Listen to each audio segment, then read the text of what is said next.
इस बात को आपको समझना होगा कि अब तक हमारे देश पर बाहर की जो ताकतें थी, वो कंट्रोल करती थी। दोस्तों, ये कैसा कंट्रोल होता है? जो भी सरकार हमारे देश में है या किसी भी अन्य देश में है, वो सरकार बाहरी ताकत के हिसाब से जब काम करने लगती है, तो उसको बोलते हैं कि वहाँ की सरकार किसी बाहर की ताकत की गुलाम है। हमारे देश को फ्रीडम मिले 78 साल, अभी 70 साल गुजर चुके हैं, लेकिन अभी भी हमारे देश पर जो वेस्टर्न कंट्रीज का कंट्रोल था, वो वैसा की वैसा था।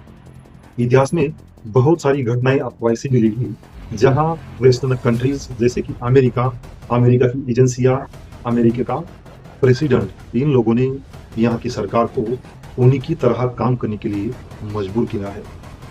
भारत में गए 70 साल टेररिस्ट के कारण भारत परेशान है, लेकिन इस पर सख्त कार्रवाई अब तक 2014 तक शायद पहले की सरकारों ने नहीं की थी।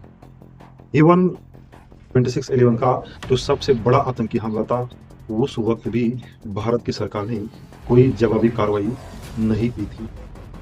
उस वक्त की सरकार उस सभी मुद्दों को और उस आतंकी हमले को एक अलग ही रूप देने में व्यस्त थी। लेकिन दोस्तों, 2014 के बाद ऐसा क्या हुआ जो यहाँ की सरकार, इंडिया की चुनी हुई सरकार वेस्टर्न कंट्रीज के हाथों में खटकने लगी? अभी अभी मोदी जी का असैसिनेशन होने वाला था, या वैसी खबरें हम मीडिया में सुन रहे हैं। क्या लोग बताइए, जो वेस्टर्न कंट्रीज और दूसरी ताकतें हमारी इंडिया का लीडर चेंज करने की बातें कर रही है, या उसी दिशा में काम हो रहा है?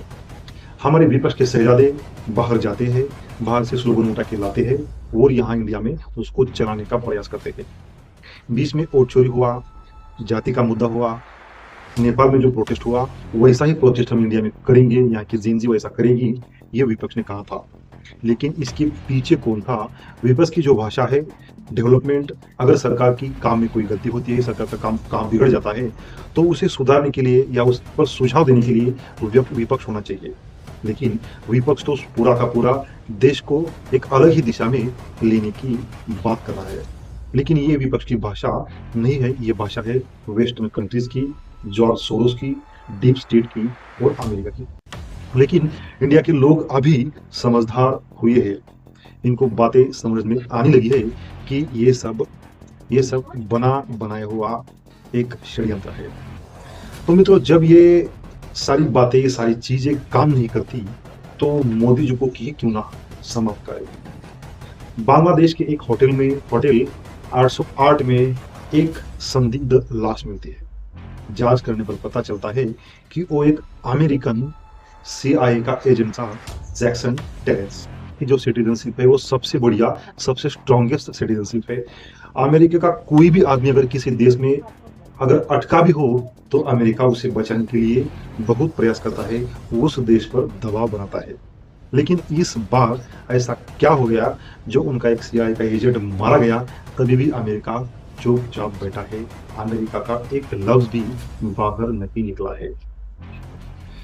ये बात उसी वक्त की है जब हमारे प्रधानमंत्री मोदी जी चाइना में SCO समिट के लिए गए हुए थे।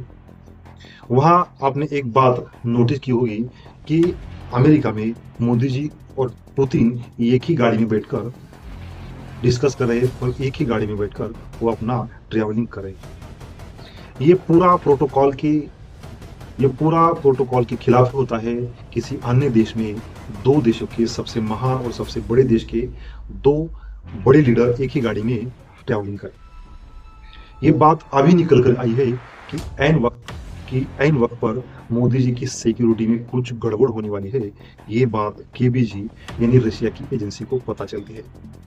KBG ये बात रशिया के व्लादिमीर पुतिन को ये बात बता देते हैं। पुतिन रशिया में तो पहले से ही हमारा बहुत ही करीबी दोस्त रहा है।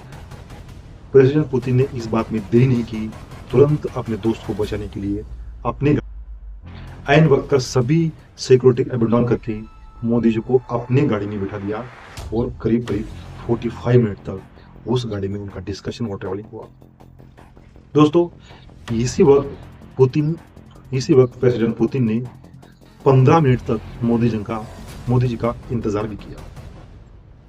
दोस्तों देश खतरे दोस्तों ये बात भारत के लोगों को समझनी चाहिए कि ऐसी क्या है, कि ऐसी कौन सी ताकत है, ये क्यों हो रहा है कि हमारे देश का सबसे बड़ा नेतृत्व है, लीडरशिप है, उसको हटाने की साजिश बाहर हो रही है। निस्संदेह हम कह सकते हैं कि ऐसी बहुत सी पॉलिसीज होगी जो पॉलिसीज मोदी जी इंडिया में नहीं लाना चाहते, और उस पॉलिसीज की वजह से अमेरिका का नुकसान हो रहा है। ऊपर इंडिया की ताकत बढ़ चुकी है। एशियन कॉन्टिनेंट में इंडिया एक उभरती बहुत ही बड़ी इकोनॉमी अब आगे निकल कर आई है, आगे निकल कर आ रही है, और ये भी बात शायद वेस्टर्न कंट्रीज, डीप स्टेट और अमेरिका को चैन से जीने नहीं दे रही है। आने वाला समय बहुत ही टफ है, लेकिन सभी इंडियन को ऐसी एक्टिविटी के खिलाफ एकजुटता रखनी चाहिए। दोस्तों ऐसी वीडियो के लिए मेरा चैनल सब्सक्राइब कीजिए, शेयर कीजिए, कमेंट कीजिए और मुझे सपोर्ट कीजिए। Thank you.